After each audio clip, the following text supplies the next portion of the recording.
সারা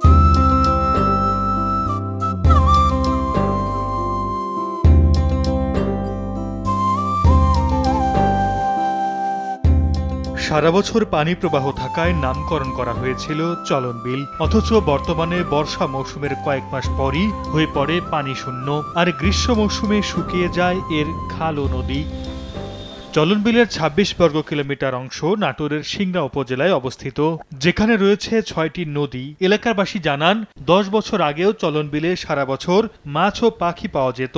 এক দশকে পুরোপুরি পাল্টে গেছে সেই চিত্র।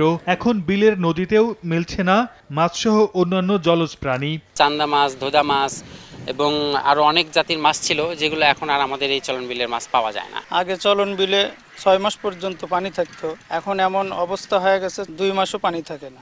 বিলের জীববৈচিত্র্য হারিয়ে যাওয়ার জন্য অপরিকল্পিত পুকুর খনন এবং সড়ক নির্মাণকে দায়ী করেন পরিবেশবাদীরা। নগদে ৫০০ টাকা বা তার বেশি পেমেন্টে পেতে পারেন ঢাকায় জমিসহ ২০ কোটি টাকার পুরস্কার। প্রাকৃতিকভাবে যে জিনিসগুলো রয়েছে সেগুলো প্রবাহমান রাখতে হবে, গাছ বেশি করে লাগাতে হবে, বিল যেন ঠিক থাকে, সেই বিষয়গুলোর উপর নজরদারি আনতে হবে। পাশাপাশি সরকারকেও কিন্তু পদক্ষেপ গ্রহণ করতে হবে বলে মনে করি। দিন দিন অনাবৃষ্টি ও দাবদাহ বেড়ে যাওয়ায় সংকট তীব্র হচ্ছে বলে জানায় মৎস্য বিভাগ। তবে নদীতে ১২টি অভয়াশ্রম তৈরি করে মাছের উৎপাদন বাড়াতে চেষ্টা চলছে বলে জানান সংশ্লিষ্ট কর্মকর্তা।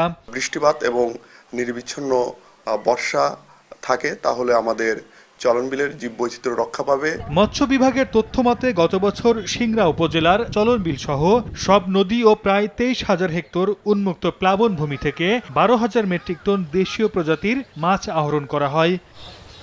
সময় সংবাদ, নাটোর।